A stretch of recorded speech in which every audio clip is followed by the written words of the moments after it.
The day was unremarkable. It was a Monday, the 28th of July, 2025. The air in Lagos was thick with the usual mix of exhaust fumes and the smell of roasting corn from the street vendors. In the sprawling James family home, life hummed along its predictable course. Mrs. James was in the kitchen, instructing the house help on the proper way to pound yam until it was smooth and white as milk. Mr. James was in his study, poring over ledgers and muttering about the rising cost of cement. Then the telephone rang. It was a shrill, piercing sound that cut through the afternoon's calm, a sound that would forever be etched in their memories as the beginning of the end. It was the kind of call every parent dreads, the one that splits life into a before and an after. The news came in fragments, stuttered and broken through a stranger's voice on the other end of the line. A car crash, the Benin-Or Expressway, a head-on collision. The words were simple, yet they carried the weight of a collapsing world. The first wave of grief was a physical thing, a force that buckled Mrs. James's knees and stole the air from her lungs. Mr. James, a man known for his stoicism and unshakable composure, simply stood there, his face a mask of disbelief. The news traveled quickly. A malevolent whisper carried on the wind to the house of the boy's maternal grandparents, the Adebayos. There, another household crumpled. Another mother's cry echoed through the halls, a mirror of the devastation that had just consumed the James family. Two families, bound by marriage and love, were now shackled together by an unbearable, shared sorrow. The initial shock soon gave way to a wail that seemed to rise from the very earth. It was a sound of pure, undiluted agony. Neighbors began to gather, their faces etched with concern, drawn by the primal sound of a mother's heartbreak.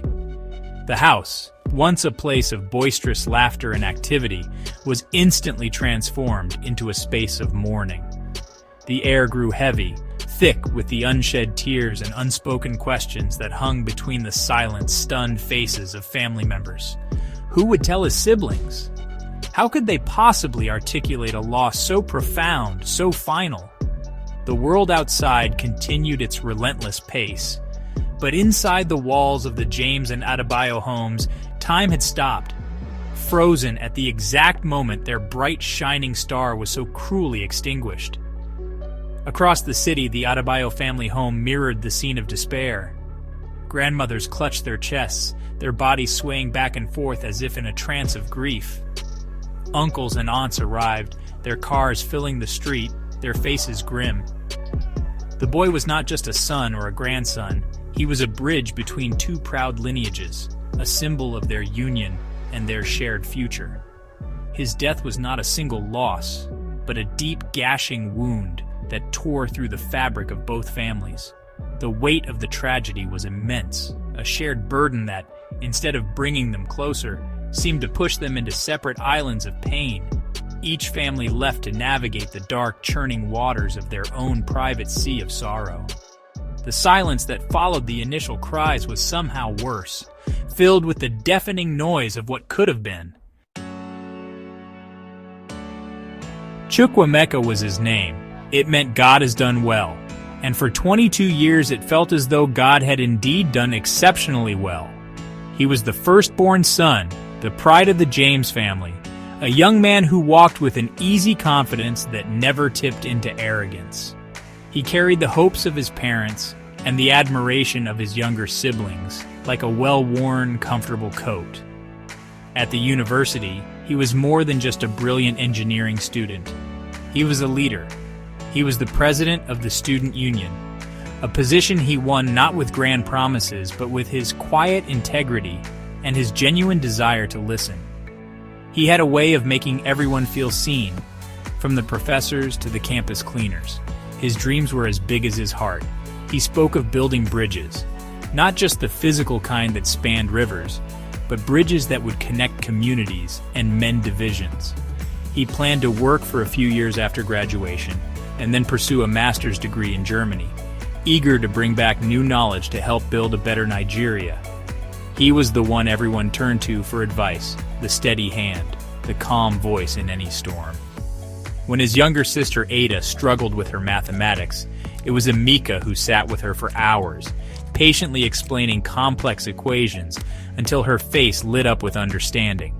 He was the anchor of his generation, the one destined to lift the entire family to new heights. His loss was felt far beyond the confines of his family. On campus, a makeshift memorial appeared overnight. Students gathered, leaving flowers and handwritten notes, their tear-streaked faces a testament to the impact he had made. They spoke of his kindness, his fairness, his infectious laugh that could fill a lecture hall. He was the kind of person who remembered your name after meeting you just once. Who would stop to help you change a flat tire in the pouring rain? His absence created a vacuum, a void that no one else could fill. The community had not just lost a promising student, they had lost a future leader, a beacon of hope in a country so often starved of it. For the James and Adebayo families, he was their legacy. He was the living embodiment of their aspirations, the proof that their hard work and sacrifices had been worthwhile. Mr. James had often boasted to his friends, "My Amika will change this country one day." Now those words were just bitter ashes in his mouth. Mrs. James would remember the small things, the way he would sneak into the kitchen to steal a piece of fried plantain, the smell of his favorite cologne lingering in the hallway, the sound of his key in the door. He was special because he was theirs, a perfect fusion of two families, and his light had shone so brightly that its sudden darkness left everyone completely and utterly blind. In the weeks that followed the funeral, the grief did not lessen. It changed. It mutated from a loud, howling beast into a quiet, insidious poison that seeped into the foundations of the family. The shared sorrow that was supposed to bind them together began to push them apart. Conversations became stilted and awkward, heavy with unspoken accusations and blame.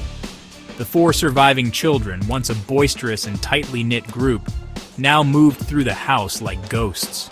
They avoided each other's eyes, each trapped in their own private bubble of pain and fear. The trust that had been the bedrock of their relationships had been shattered into a million pieces.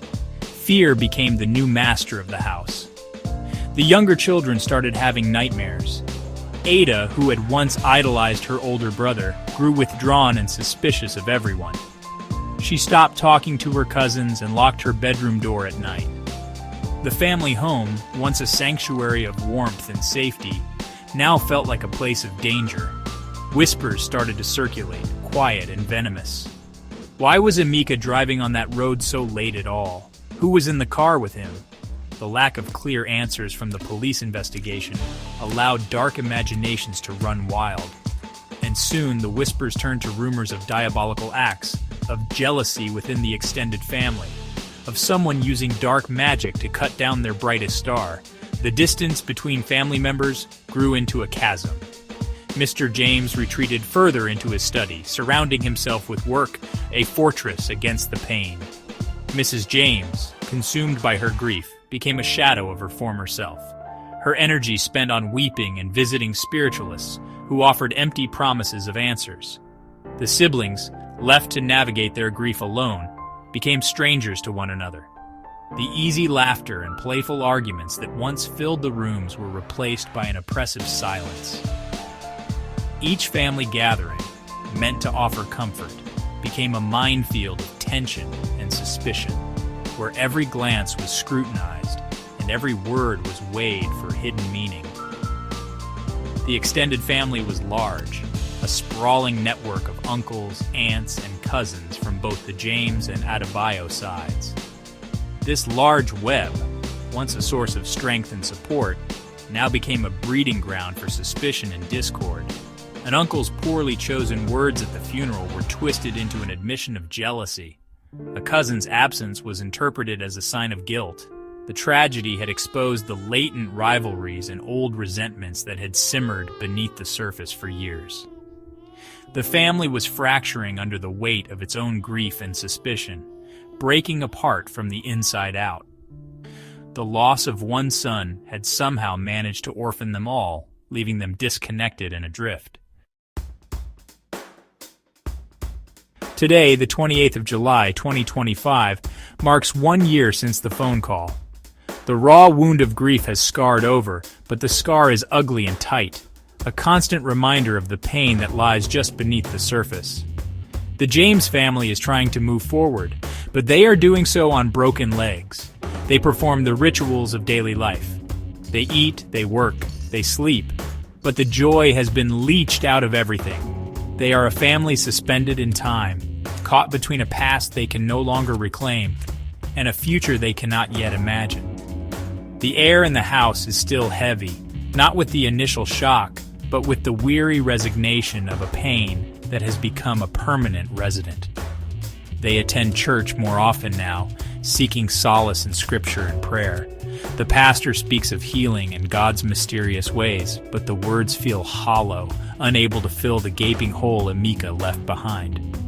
Mr. and Mrs. James have started talking again, not with the easy intimacy of before, but with the careful deliberation of two people trying to rebuild a collapsed bridge. They speak of the other children, of their duty to them, of the need to be strong for their sake. It is a fragile truce, a conscious effort to prevent the family from disintegrating completely. The hope for a return to normalcy is a distant flicker, a tiny candle flame struggling against a powerful wind.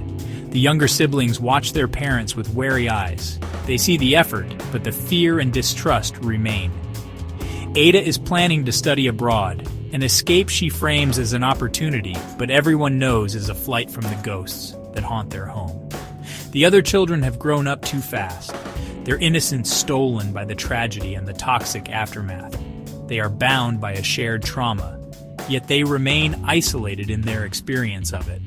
The rumors of diabolical acts have faded but not disappeared, lingering like a bad smell in the corners of the extended family, a permanent stain on their collective memory.